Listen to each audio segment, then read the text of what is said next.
He is ready to rumble. I will tell you, this speech tonight will be classic Donald J. Trump. It'll be funny. It'll be entertaining. There will be some shots fired tonight in the room.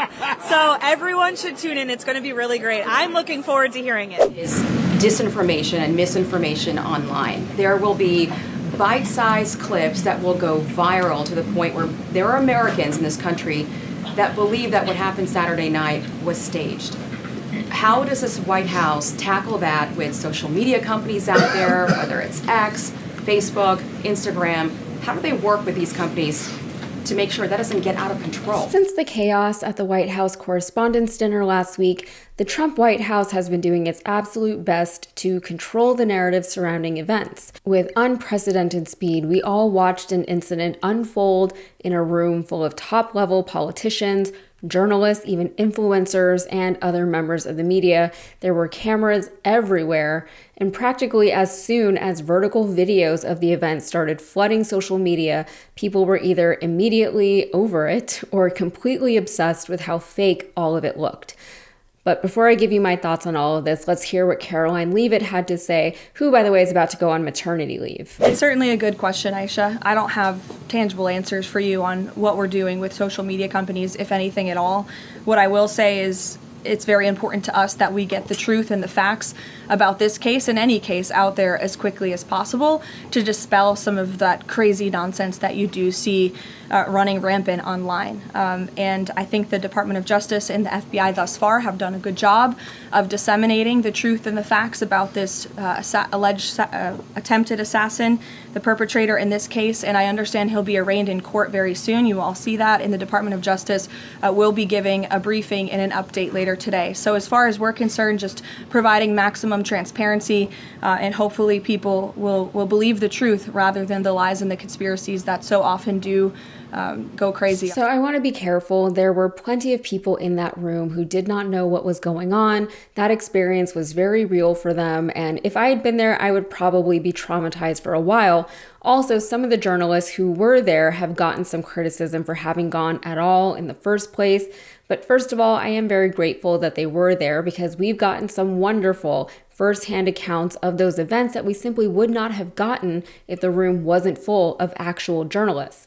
People can feel how they want to feel. If they think that those journalists should have boycotted the event because of Trump's presence there this year, I'm personally not so quick to judge in this particular instance. I know some of the people who were there, and I can promise you they did not go to celebrate Trump. They went because it's an annual event, one that, by the way, is usually not very complimentary towards Trump or his administration, and because they're journalists. Journalists have to be able to have access to certain rooms because if they're denied access, then so are the rest of us.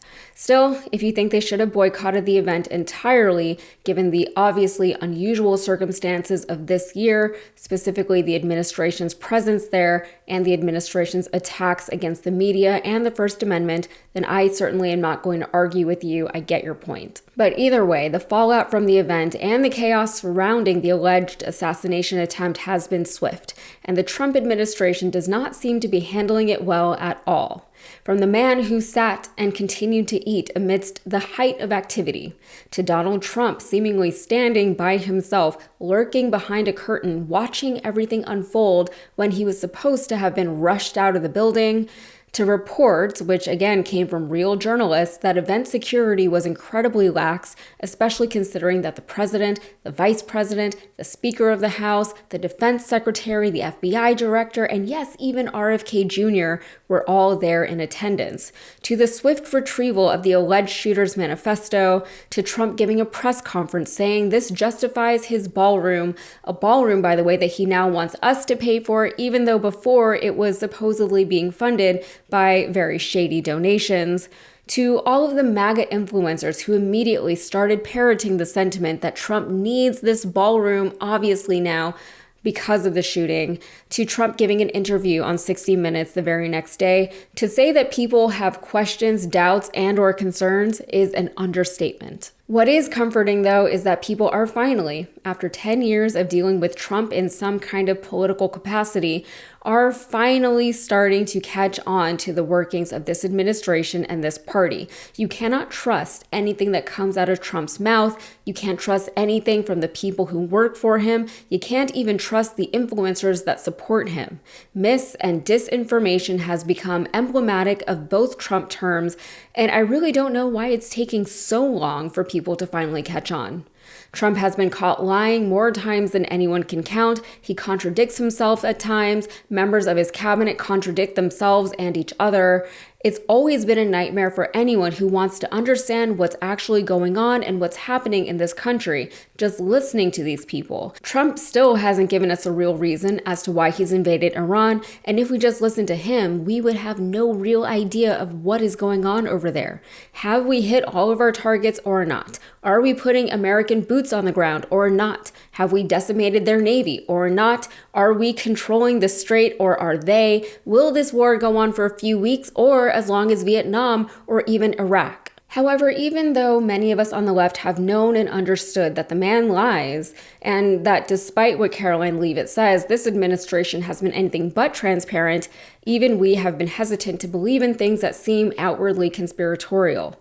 We want proof of things before we believe them. We don't like to jump to conclusions. We don't want to become like the QAnon/MAGA people that we've spent the last 10 years making fun of, who believe wholeheartedly in things they don't understand, who don't know what they don't know. And yet here we are, because even if we don't like to theorize where conspiracies are concerned, we do seem to excel in pattern recognition. Look, people will see what they want to see in the world and in its people, but there were plenty of questions that arose surrounding the incident in Butler, Pennsylvania. Still, the left was generally quiet about it. We expressed doubt, sure, but it's not like we stormed the Capitol over things we couldn't prove or anything like that. And for the most part, the story of what happened in Butler died down. In fact, one of the things I find most perplexing about Butler is the fact that it died down as quickly as it did. It feels uncharacteristic that Trump doesn't bring it up any chance he gets. Why was the investigation shut down? It doesn't even get mentioned as often as it could in public discourse or in think pieces in the mainstream media. Hearing these words from Caroline Leavitt about potential attempts by the administration to control the narrative seem to fit in well with the pre-existing presumption that things don't get spoken about unless they're allowed to be spoken about. However, they are losing their edge. They're losing whatever control they may have once had. People did not stop talking about the Epstein files, even though Trump told them to. Now, even MAGA is wondering what really went on in Butler, Pennsylvania. Personally, I hope they continue to wonder and continue to dig, because once that particular coalition is lost, that is when things can finally start to look up in this country. The Reconstruction era from the Trump era will not begin once Trump is gone. It can only begin once the MAGA movement moves on. All right, that's it for me. If you got anything out of this, please like the video and subscribe to the channel for more. Thanks.